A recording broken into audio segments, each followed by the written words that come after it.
And we are back once again to tell you a game that you should play. And this game is a part of one of my all-time favourite JRPG series, and it actually featured in my top 5 games of 2022. So the game I want you to play is Crisis Core Final Fantasy VII Reunion. Now, Crisis Core Final Fantasy VII Reunion is the true remaster of the PSP title Crisis Core. Now, you might be thinking to yourself, hold on, what's a true remaster? Don't worry, I'm going to get to there. But before we get to that, let's give you a little brief about Crisis Core. Now, Crisis Core Final Fantasy VII Reunion is the prequel story to Final Fantasy VII. And the game focuses on soldier operative Zack Fair. Now, Zack Fair was a minor character in the original game, however he was pivotal to the Final Fantasy VII lore. So this game delves more on that character Zack Fair and his backstory and builds up to the point of Final Fantasy VII. We also find out more information about other characters such as Sephiroth, who is the main villain in Final Fantasy VII. We also have been brought new characters to Final Fantasy VII lore such as Angeal and Genesis. Now, Genesis is the main antagonist of Crisis Core.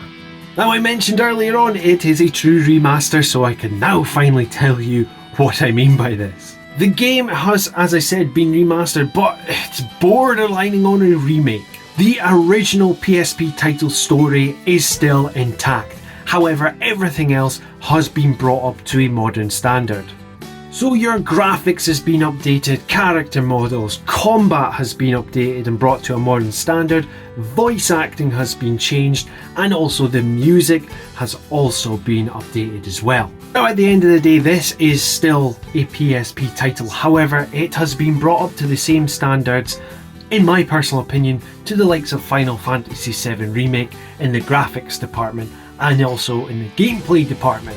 And I must say, this game is the best, and this is again in my opinion, the best looking game on Nintendo Switch, which is the platform I played it on. The combat has been dramatically overhauled here, but it still maintains some of the key features from the original PSP title. Now, when battle commences in this, you'll hear activating combat mode.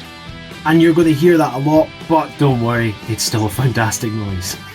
And when you're in battle, you'll be controlling Zack, and you will be able to slash your way to victory, dodge attacks, use magic, use healing items, and just cause havoc.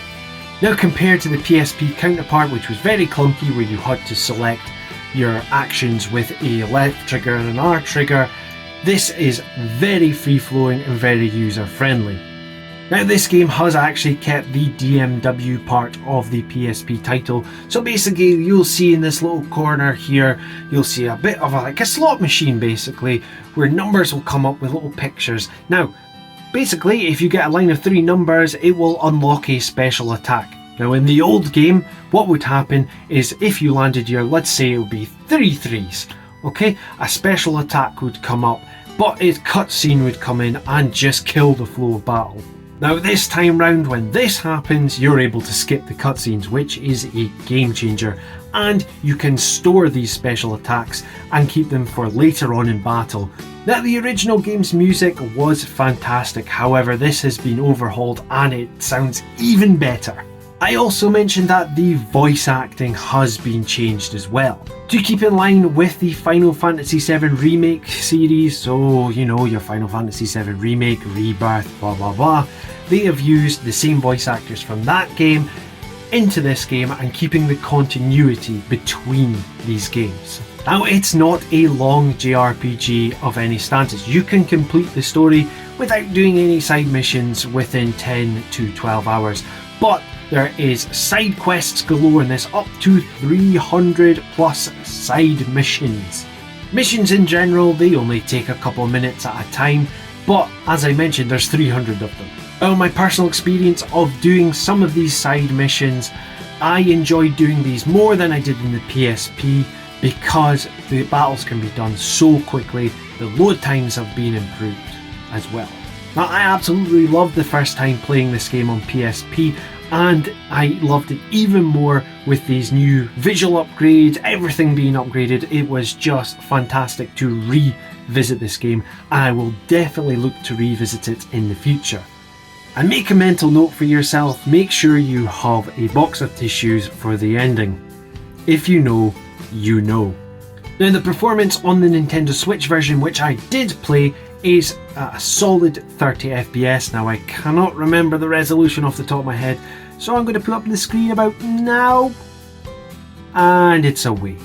But the game is available on all major platforms: PC, PS5, PS4, even Xbox.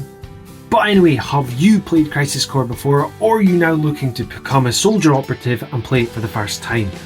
Let me know down below, and please help me grow the channel by liking, sharing and subscribing.